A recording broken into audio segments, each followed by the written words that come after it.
موضوع الدرس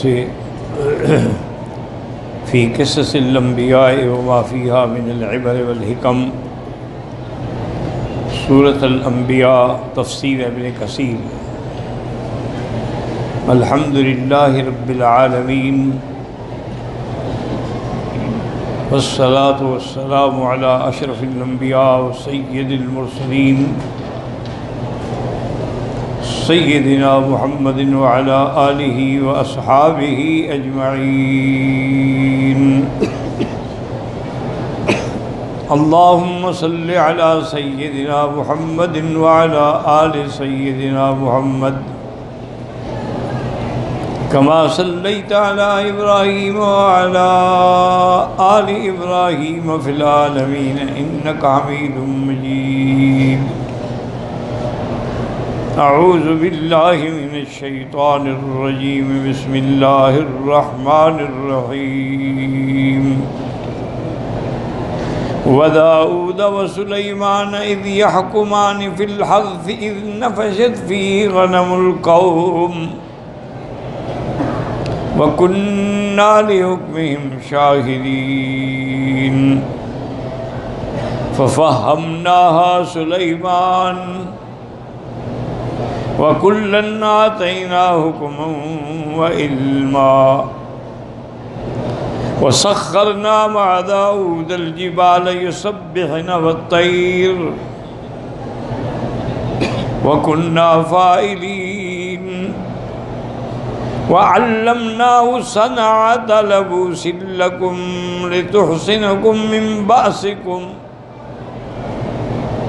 فَهَلْ أَنْتُمْ شَاكِرُونَ۔ وَلِسُلَيْمَانَ الرِّيحَ عَاصِفَةً تَجْرِي بِأَمْرِهِ إِلَى الْأَرْضِ الَّتِي بَارَكْنَا فِيهَا وَكُنَّا بِكُلِّ شَيْءٍ عَالِمِينَ۔ وَمِنَ الشَّيَاطِينِ مَن يَغُوصُونَ لَهُ وَيَعْمَلُونَ عَمَلًا دُونَ ذَلِكَ وَكُنَّا لَهُمْ حافظين۔ قال المؤلف والمفسر رحمه الله تعالى أدام النفع بعلومه وعلومكم في الدارين آمين، إلى أن قال ابن اسحاق عن عروة بن مسعود كان ذلك الحرث كرما قد تدلت أناكيله۔ انہوں نے فرمایا کہ حرث سے مراد یہ ہے کہ انگوروں کا باغ تھا اور اس کے گوشے جو تھے وہ لٹک رہے تھے۔ وَقَذَا قَالَ شُرَيْحٌ وَقَالَ ابن عباس النَّفْشُ وَالرَّعَا، نفش کہتے ہیں کسی جانور کا چر جانا۔ وَقَالَ شُرَيْحٌ وَالزُّهْرِي وَقَتَادَةَ النَّفْشُ لَا يَكُونُ إِلَّا بِاللَّيْلِ، کہ زیادہ تر یہ واقعات رات کو ہوتے ہیں۔ زیادہ قتادہ والحمل بالنہار، حمل محمل چھوڑ دینا کسی چیز کو۔ وقال ابن جریر حدثنا ابو قریب ہارون ابن ادریس الاسم قال حدثنا الوحاربی عن اشعث عن ابی اسحاق عن مرۃ عن ابن مسعود رضی اللہ تعالی عنہ فی قولہ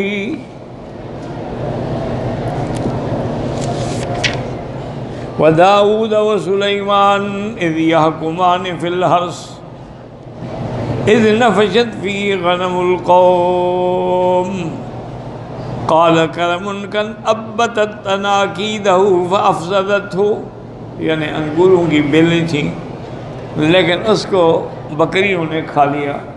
قَالَ فَقَضَى دَاؤُودُ بِالْغَنَمِ لِصَاحِبِ الْكَرَمِ، حضرت داؤد نے فیصلہ فرمایا کہ وہ باغ جو ہے جس کا باغ اجڑ گیا ہے نا، بکریاں اس کو دے، تمہاری بکریوں نے اجاڑا ہے لہٰذا بکریاں اس کو دے دو۔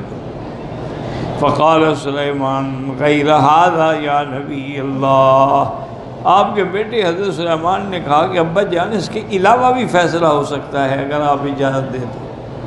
انہوں نے کہا وہ کیا ہے؟ قال تدفع الکرم الی صاحب الغنم فيقوم عليه حتى يعود كما كان وتدفع الغنم إلى صاحب الكرم فیصیب منها حتی اذا کان الکرم کما کان دفعت الکرم الى صاحبہ ودفعت الغنم الى صاحبها. انہوں نے کہا کہ ابا جان آپ ایسا کریں کہ یہ انگوروں کا باغ تو دیں، بکری جس کی بکریاں تھیں نا جنہوں نے اس کو اجاڑا ہے اس کو دے دیں، اور وہ اس کی حفاظت کرے، نگرانی کرے حتیٰ کہ پھر انگور لگ جائیں، اور بکریاں جو ہیں وہ آپ انگور والوں کو دے دیں، وہ اس کی حفاظت کریں، اس کا دودھ پئیں، فائدہ اٹھائیں. لیکن جب اس کا باغ تیار ہو جائے تو پھر بکریاں بکرے والوں کو دے دیں اور باغ والوں کو دے دیں، تو سب کو اپنی اپنی چیز بھی مل جائے گی اور نقصان بھی کسی کا نہیں ہوگا. اس طرح تو اگر آپ نے یعنی بکریاں اس کو دے دی جس کا باغ تھا تو بکریوں والا تو بیچارہ گیا نا، اس کے پاس پھر کچھ نہیں رہا. فَفَهَمْنَاهَا سُلَيْمَانَ، اللہ فرماتے ہیں ہم نے حضرت سلیمان کو یہ فہم عطا فرمایا کہ ایسا فیصلہ کیا. وَقَدْ رَوَى الْأَوْفِيُّ عَنْ ابْنِ عَبَّاسٍ قال حماد بن سلمة عن علي بن زيد حدثنا خليفة عن ابن عباس قال قضى داؤد بالغنم لأصحاب الحرث، کہ انہوں نے فیصلہ کیا کہ بکریاں ان کو دے دو جن کے کھیت ہیں. فخرج الرعاء وهم الكلاب، اس کے بعد نکلے جو رائی تھے چرانے والے، ان کے ساتھ کتے بھی ان کے تھے. فقال لهم سليمان وكيف قضى بينكم فأخبروه، حضرت سلیمان نے پوچھا کہ کیا فیصلہ کیا ابا جان نے؟ انہوں نے بتایا. اس نے کہا اچھا اگر میں ہوتا تو میں کوئی اور فیصلہ کرتا. فقال لو وليت امركم لقضيت بغير هذا فأخبر بذلك داود فدعاه فقال كيف تقضي بينهم، کہ آپ کیا فیصلہ کرتے؟ قال ادفع الغنم الى صاحب الحرث، میں بکریاں دیتا باغ والے کو، فیکون له اولادها والبانها وسلاؤها ومنافعها، تو بکریوں کا دودھ، اس کی اولاد، وہ سب اس سے فائدہ اٹھائے. وَيَبْذُرُ أَصْحَابُ الْغَنَمِ لِأَهْلِ الْحَرْثِ مِثْلَ حَرْثِهِمْ، اور اسی طرح باغ بھی لگائیں. فَإِذَا بَلَغَ الْحَرْثُ الَّذِي كَانَ عَلَيْهِ أَخَذَهُ أَصْحَابُ الْحَرْثِ وَرَدُّوا الْغَنَمَ إِلَىٰ أَصْحَابِهَا، جب باغ تیار ہو جائے وہ اپنا باغ لے لیں اور بکریاں اس کو واپس کر دیں. وقال ابن ابی حاتم حدثنا ابی قال حدثنا سعید بن سلیمان قال حدثنا خدیج النبی اسحاق عن مرۃ المسروق قال الحرث الذي نفشت فيه الغنم، وہ کیا تھا؟ انما كان كرما، وہ انگوروں کا باغ تھا. فلم تدع فيه ورقة ولا عنقودا من عنب الا اكلته، وہ بکریاں ایسی تھیں کہ انہوں نے کوئی پتا بھی نہیں چھوڑا، سب کھا گئیں. فأتوا داؤد علیہ السلام فأعطاهم رکابها فقال سلیمان لا بل تؤخذ الغنم فيعطاها أهل الكرم فيكون لهم لبنها ونفعها، ويعطى أهل الغنم الكرم فيعمروه ويصلحوه حتى يعود كالذي كان ليلة نفشت فيه الغنم، ثم يعطى أهل الغنم غنمهم وأهل الكرم كرمهم. وهكذا قال شريح ومرة وجاهد وقتادة بن زيد وغير واحد. وقال ابن جرير حدثنا ابن أبي زياد قال حدثنا يزيد بن هارون قال أنبانا إسماعيل بن عامر قال جاء رجلان إلى شريح، دو آدمی حضرت قاضی شریح کے پاس آئے، یہ اپنے وقت کے بڑے عدل انصاف والے قاضی گزرے ہیں. فقال احدهما ان شیاء هذا قطعت غدرا لی، اس نے کہا جی اس کی بکریاں جو ہے نا انہوں نے آ کر سارا میرا سود جو ہے وہ توڑ ڈالا ہے. فقال شریح نہارا ام لیلا فان كان نہارا فقد برئ صاحب الشیاء وان كان لیلا فقد ضمن. حضرت شریح نے فرمایا دیکھو بات سنو، یہ دن میں واقعہ ہوا ہے یا رات کو؟ اگر دن میں ہوا ہے تو اس کی کوئی ذمہ داری، تمہاری ذمہ داری تھی کہ اپنی چیز کی حفاظت کرو. اگر رات میں ہوا ہے تو پھر اس کو دینا پڑے گا.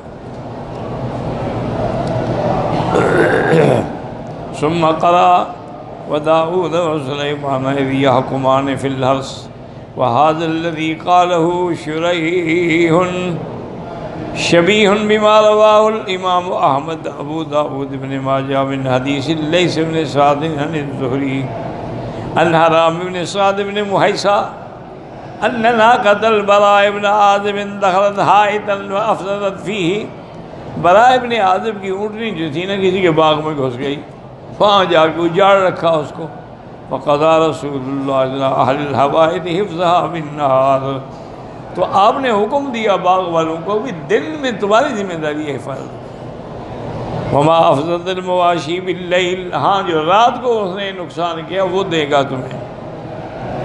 وقد اللہ الحمدللہ علی کل حال.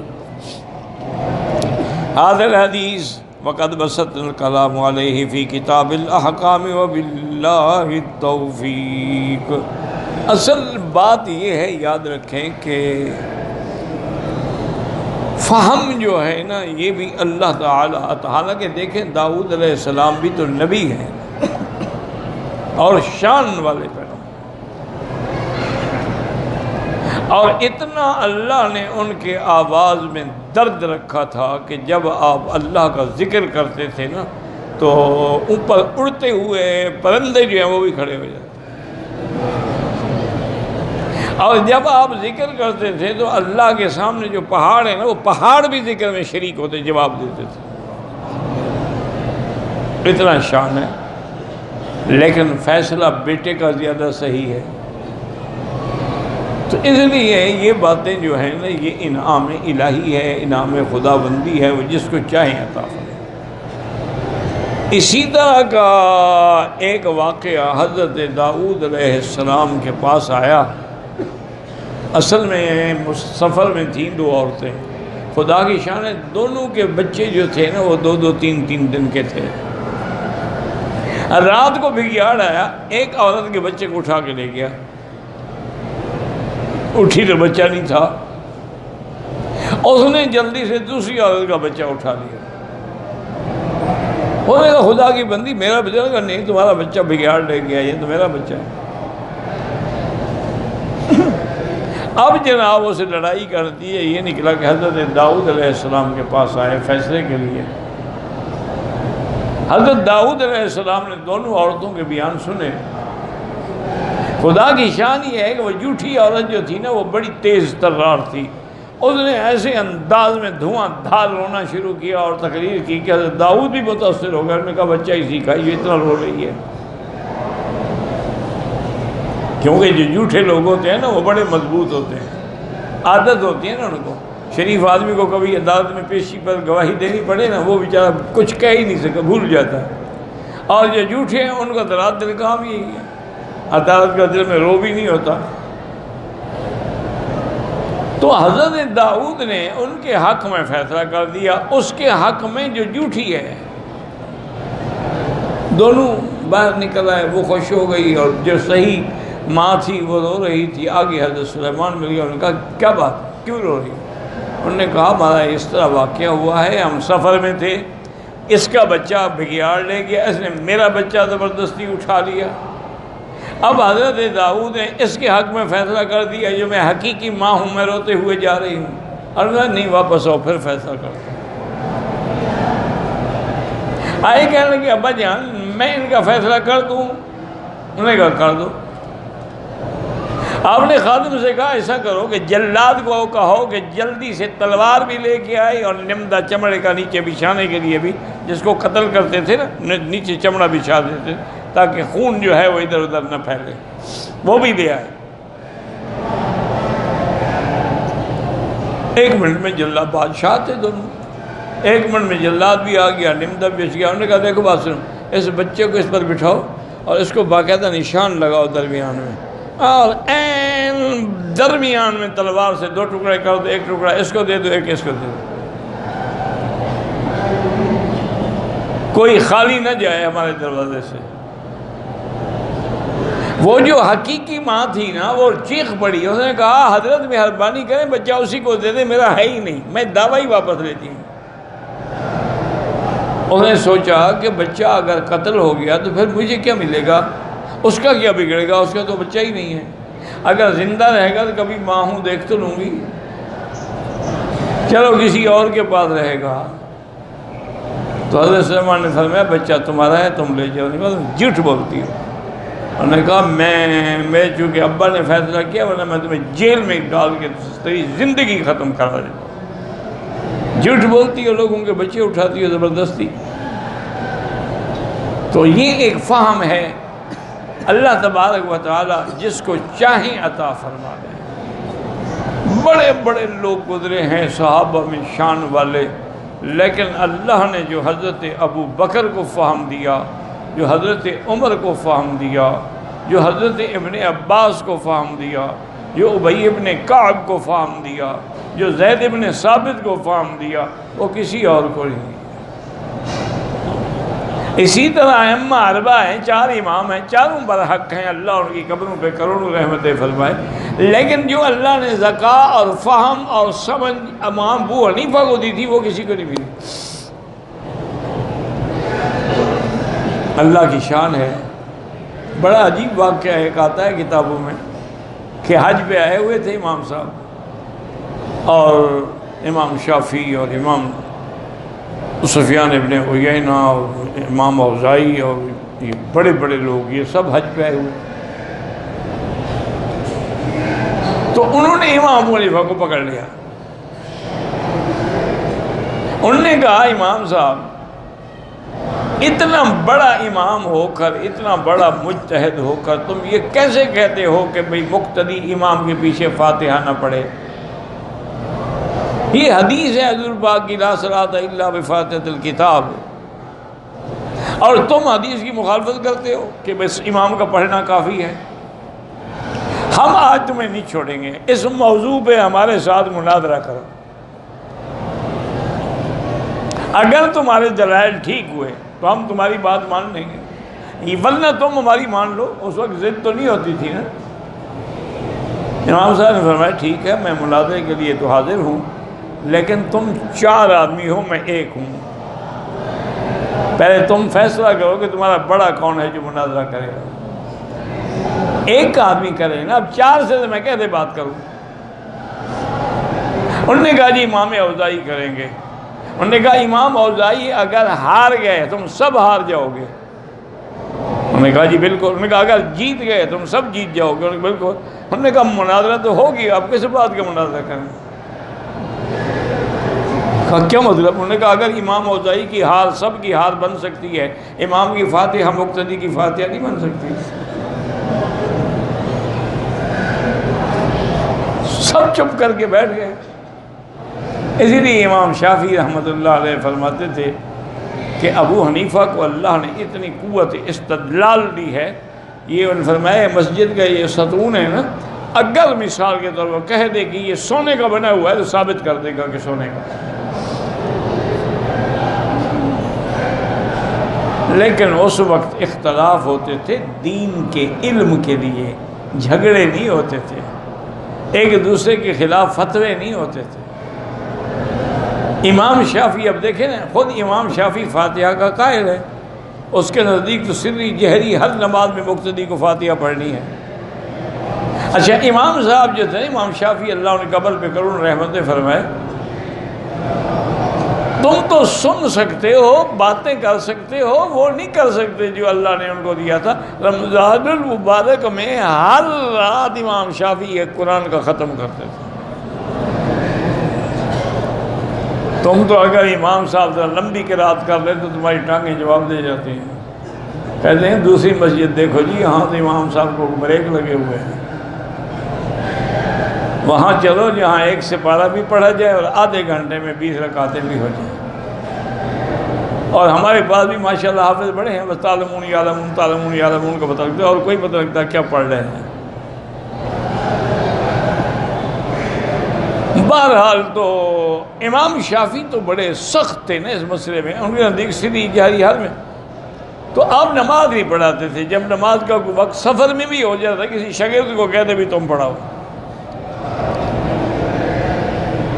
آپ بغداد میں تشریف لائے, میں بھی الحمدللہ بغداد میں گیا ہوں, اور میں نے بھی وہ امام ابو حنیفہ رحمۃ اللہ کا مدرسہ دیکھا ہے, اور میں نے آپ کی قبر بھی دیکھی ہے, اور میں نے حضرت عبدالقادر جیلانی رحمۃ اللہ علیہ کی قبر بھی دیکھی ہے. بغداد کے اندر جو زیارات تھیں الحمدللہ وہ بھی کی ہے. تو وہاں جب گئے تو اس مسجد میں جو قبر کے ساتھ مدرسہ اور مسجد ہے امام صاحب کی، وہاں نماز کا وقت ہوا تو جلدی سے امام شافعی مصلی پہ کھڑے ہو گئے. تو طالب اور شاگرد اور سب حیران ہو گئے کہ امام صاحب تو نماز پڑھاتے نہیں، آج کیا شوق ہو گیا ہے. اور الحمدللہ اللہ کا شکر ہے کہ آج ہم امام صاحب کے پیچھے نماز پڑھ لیں گے، اتنے بڑے متقی آدمی کے پیچھے. جب نماز ہو گئی شاگردوں نے پوچھا کہ حضرت آج تو خلاف واقعہ آپ نے نماز پڑھائی. فرمایا استحییت من صاحب ھذا القبر، اس قبر والے سے مجھے حیا آیا کہ اس کے نزدیک مقتدی پہ فاتحہ نہیں ہے، اور میں اگر مقتدی بن کے فاتحہ پڑھتا تو اس کے قول کی مخالفت کرتا نا، اس لیے میں امام بن گیا. امام کی فاتحہ میں کسی کا جھگڑا نہیں ہے، امام نے فاتحہ پڑھنی. یہ ادب تھا، یہ احترام تھا. اللہ تبارک و تعالی ان ائمہ پہ کروڑوں رحمتیں فرمائے. اختلاف صحابہ کے درمیان بھی ہوا ہے، اختلاف مجتہدین کے درمیان میں بھی ہوا ہے، تابعین کے درمیان بھی، لیکن وہ اختلاف ذاتی اغراض کے لیے نہیں تھا. وہ اختلاف علمی ہوتا تھا. علمی بحث ہے، ایک آدمی کی سمجھ میں یوں ہے، ایک کی سمجھ میں یوں ہے. اسی اللہ فرماتے ہیں فَفَهَمْنَا سُلَيْمَانَ وَكُلًّا آتَيْنَا حُکْمًا وَعِلْمًا. ہم نے سلیمان کو فہم خاص عطا فرمایا، علم اور حکمت تو ہم نے دونوں کو دی. قال ابن ابی حاتم حدثنا ابی قال حدثنا موسیٰ ابن اسماعیل قال حدثنا حماد عن حمید ان ایاس بن معاویہ لما استقضى أتاه الحسن فبقى فقال ما يبكيك قال يا أبا سعيد بلغني أن القضاة رجل اجتهد فأخطأ في النار ورجل مال به الهوى فهو في النار ورجل اجتهد فأصاب فهو في الجنہ. ایاس بن معاویہ کہتے ہیں کہ حسن کے پاس آئے تو رو رہے تھے. انہوں نے پوچھا بھی کیوں روتے ہو؟ انہوں نے کہا مجھے پتہ لگا ہے کہ اگر قاضی اجتہاد کرے اور غلطی کرے تو وہ بھی گیا جہنم میں، اور اگر قاضی اپنے خواہشات کے تابع ہو کر فیصلہ کر دے وہ بھی جہنم میں گیا. صرف وہ قاضی جنت میں جائے گا جو اجتہاد کر کے فیصلہ کرے. فقال حسن البصری فیما قص اللہ من نبأ داؤد وسلیمان علیہ السلام والانبیاء حکما یرد قول ہؤلاء الناس عن قولہم. انہوں نے کہا کیا کہہ رہے ہو؟ اللہ نے قرآن میں نہیں لکھا داؤد سلیمان کا؟ تو حضرت سلیمان نے داؤد کے فیصلے کو نہیں قبول کیا. یہ کیا کہہ رہے ہو کہ اگر فیصلہ غلط ہو جائے تو جہنم میں جائے؟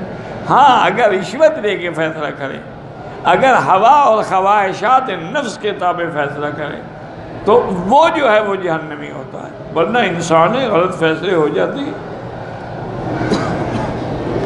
قال وداؤد وسلیمان اذ یحکمان فی الارض نفشت فیہ غنم القوم وکنا لحکمہم شاہدین فاصل اللہ علی سلیمان. اللہ نے سلیمان کی یعنی شان بیان کی. ولم یذم داؤد، لیکن داؤد علیہ السلام کی مذمت نہیں فرمائی کہ بھی ہم نے دونوں کو حکم دیا تھا. ثم قال یا حسن ان اللہ اتخذ الحکام ثلاثا، اللہ پاک نے حاکموں سے یہ 3 وعدے لیے ہیں کہ لا یشتروا بہ ثمنا قلیلا، چند پیسوں کے لیے اللہ کے احکام کو نہ بیچیں. ولا یتبعوا فیہ الہویٰ، اور کسی خواہش کی پیروی نہ کریں. ولا یخشوا فیہ احدا، اور فیصلے کرتے ہوئے کسی سے نہ ڈریں. ثم تلا یا داؤد انا جعلناک خلیفۃ فی الارض فاحکم بین الناس بالحق ولا تتبع الہویٰ فیضلک عن سبیل اللہ. وقال ولا تخشوا الناس واخشونی، وقال ولا تشتروا بآیاتی ثمنا قلیلا. قلت اما الانبیاء علیہم السلام وکلہم معصومون مؤیدون، انبیاء سب کے سب معصوم ہوتے ہیں، اللہ کی ان کے ساتھ تائید ہوتی ہے. وہذا مما لا خلاف فیہ بین العلماء المحققین من السلف والخلف، اس میں کوئی اختلاف نہیں ہے. واما من سواہم فقد ثبت فی صحیح البخاری ان عمرو بن العاص انہ قال قال رسول اللہ صلی اللہ علیہ وسلم اجتہد الحاکم فاصاب، کہ جب حاکم اجتہاد کرے کسی مسئلے میں اور ثواب کو پہنچ جائے تو اس کو دوہرا اجر ملے گا. وَإِذَا اجتہد فَأَخْطَأَ، اگر اجتہاد کرے اور غلطی کرے فَلَهُ اجر، اس کو ایک اجر ملے گا، اجر تو دونوں کو ملے گا. فَهَذَا الْحَدِيث يَدُلُّ نَصًّا مَا تَوَهَّمُ إِيَاسَ من أن القاضي إذا اجتهد فأخطأ فهو في النار والله أعلم. وفي السنن القضاة ثلاثة، تین قاضی کی تین قسمیں ہوتی ہیں. قاضٍ فی الجنت، ایک تو وہ ہے جو جنتی ہے، وقاضیان فی النار، اور دو جہنمی. رجل علم الحق وقضى به، ایک آدمی کو اللہ نے علم دیا، اس نے علم کے مطابق حق فیصلہ کیا، وہ جنت میں ہے. رجل حکم بین الناس علی جہل، یا ایک آدمی جہالت کے باوجود حاکم بن بیٹھا، وہ جہنمی ہے. رجل علم الحق وقضى بخلافہ، اسی طرح تیسرا وہ ہے کہ جس کو اللہ نے علم دیا لیکن اس نے جان کے حق کے خلاف فیصلہ کیا، وہ بھی جہنمی ہے. وقریب من هذه القصة المذکورة في القرآن ما رواه الامام احمد فی مسندہ، حیث قالت علی بن حفص قال اخبرنا برقان بالزناد عن النبي هريرة رضي الله عنه قال بينما امرأتان معهما ابنان لهما اذ جاء الذئب فاخذ احد الابنين، ایک کب وہ بھیڑیا جو تھا بچہ اٹھا کے لے گیا، وتحاکمتا الی داؤد، حضرت داؤد کے پاس آئے. فقضى به للكبرى، اس نے بڑی عورت کے حق میں فیصلہ فرما دیا. فخرجتا ودعاهما اصدعها سلیمان علیہ السلام، جب وہاں سے نکلی تو حضرت سلیمان نے بلایا. فقال ہاتھ السکین شقہ بینکما، آپ نے فرمایا کہ میں چاقو سے اس کے دو ٹکڑے کر کے دے دیتا ہوں. فقال الصغرى یرحمک اللہ ابنہا لا تشقہ، چھوٹی جو تھی عورت، اس نے کہا حضرت یہ اسی کا بیٹا ہے، میرا بیٹا نہیں ہے، اس کو بس قتل نہ. وقضى بيسرى أخرجه البخاري ومسلم صحيحهما وابو علی النسائی فی کتاب القضاء واللہ اعلم.